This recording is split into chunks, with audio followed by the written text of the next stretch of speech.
Salut, bienvenue dans cette vidéo. Aujourd'hui, on va faire une analyse de marché. Donc, on va analyser les différents marchés pour trouver les meilleures opportunités de trading pour cette semaine et pour pouvoir faire des profits. Donc, on va commencer sur les matières premières comme d'habitude. Donc, ici, on va commencer sur le pétrole. La semaine dernière, on avait un objectif ici à 89. On rebondissait sur le niveau des 84. Donc, on part à la hausse. Pour l'instant, on garde cet objectif toujours à 89. On est dans une tendance haussière. On a un bon mouvement haussier. Aujourd'hui, on a même une belle bougie haussière donc pour le mois de juillet. Donc, c'est plutôt intéressant. On voit que le prix commence à partir à la hausse. Donc là, la tendance se confirme, la tendance peut continuer. Donc là, on va passer plutôt sur une tendance haussière avec un objectif ici à 89 et ensuite 92. Donc pour l'instant, c'est les niveaux les plus hauts. Si on regarde ensuite sur le gold, alors sur le gold, ça n'a pas trop bougé, on est toujours au-dessus des 2300. On est dans un range entre 2300 et 2350. Pour l'instant, ça bouge pas beaucoup, donc c'est pas forcément très intéressant en ce moment.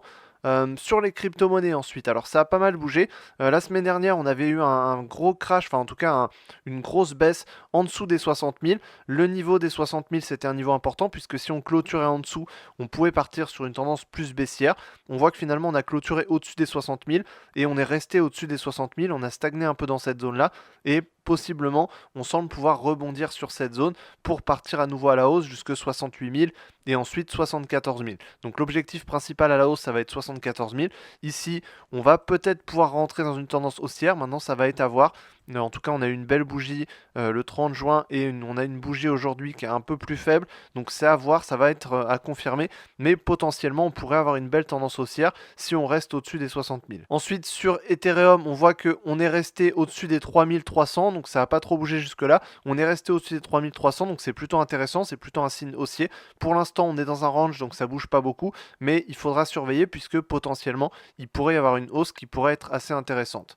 Si on regarde ensuite sur les indices, alors le S&P 500, il est resté stagnant aux alentours de 5460, donc on n'est pas descendu sous les 5445, donc on n'est pas descendu en dessous, donc c'est plutôt un bon signe. La tendance haussière pourrait potentiellement continuer. Maintenant, pour l'instant, on est dans un range, donc pour l'instant, ça range. C'est pas forcément les périodes les plus intéressantes, mais on pourrait partir sur une tendance haussière ou alors sur une petite correction. À voir, on va suivre ça les prochaines semaines.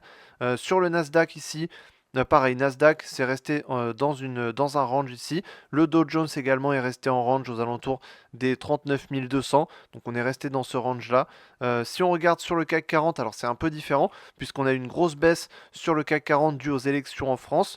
Donc les élections ne sont pas encore terminées, même si on a eu des résultats partiels le 1er juillet. On aura encore des résultats le 7 juillet. Donc pour l'instant, on n'a pas les résultats définitifs. Donc les marchés sont un peu en attente. On va attendre, savoir ce qui va se passer. À mon avis, après les élections, peut-être cet été ou début septembre, la hausse, la baisse en tout cas qu'on a eu là, pourrait être rattrapée par une hausse, donc ça pourrait être intéressant. On a des niveaux qui sont intéressants pour acheter des actions actuellement sur le CAC 40. Maintenant, il faut voir en fonction des résultats qu'on va avoir et en fonction de ce qui va être fait cet été pour possiblement avoir une hausse qui viendra corriger la baisse qu'on a eue sur le CAC 40. Ensuite, si on regarde sur le Forex avec ici l'euro-dollar. Donc sur l'euro-dollar, on était dans un range ici, on a une grosse bougie ici, on est venu chercher 1,078. Donc pour l'instant, voilà, on reste dans ce range-là entre 1,078 et 1,066. Pour l'instant, ça bouge pas beaucoup, donc c'est pas forcément très intéressant. Le GBP USD, pareil, on a une grosse mèche vers le haut sur 1,27, mais finalement on redescend, donc plutôt une bougie baissière. On a une tendance légèrement baissière qui commence à se construire, et surtout on a quand même des gros ranges, donc c'est pas forcément le plus intéressant. USD CHF, on a une grosse hausse qui est en train d'arriver, donc on a un grand range de toute manière à long terme, mais ensuite on a une hausse qui est assez intéressante. On a cassé les 0,9, donc là les prochains objectifs ça va être 0,91, 0,92, donc on est sur une tendance plutôt baissière sur l'USD CHF. Sur l'USD Yen, toujours une tendance haussière comme on l'avait dit la semaine dernière. On a cassé les 160 à la hausse, on part sur 162, possiblement 164 à la hausse, donc ça va être à suivre, c'est une configuration intéressante. Sur la UDUSD, toujours dans un range entre 0,66 et 0,67, hein, grossièrement c'est à peu près ça. Sur l'USD CAD, on a eu un grand range entre 1,36 et 1,38. Ça semble peut-être possiblement partir à la hausse. Ici, si on casse les 1,375 à la hausse, ça pourrait partir encore plus à la hausse, au-dessus des 1,38. Pour l'instant, voilà, on est toujours compris dans le range. Et si on regarde l'indice du dollar, on a une grosse mèche, c'est pour ça qu'on a la mèche sur le GBP et sur l'euro USD.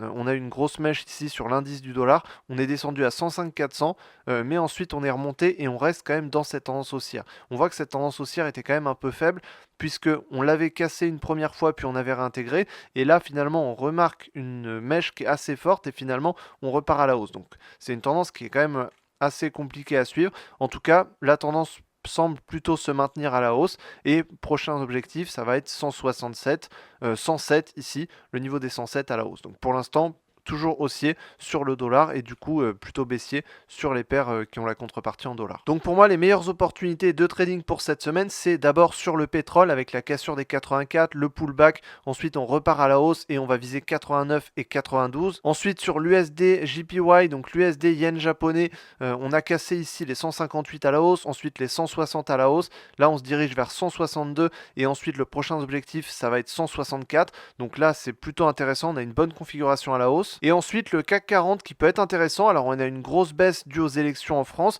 mais ça peut être intéressant d'acheter des actions à ce niveau-là pour pouvoir profiter d'une hausse future à partir de septembre. Donc là on a une configuration également qui peut être intéressante. Donc j'espère que je t'ai aidé dans cette vidéo à mieux comprendre les marchés pour cette semaine et à trouver les meilleures opportunités de trading pour cette semaine. Si tu veux en savoir plus sur comment faire du trading, il y a les liens d'une formation complète gratuite en description, donc n'hésite pas à aller voir ça. Tu peux accéder à 1 heure de formation complète sur le trading. Donc j'espère que je t'ai aidé dans cette vidéo et je te dis à la prochaine dans une autre vidéo. Salut!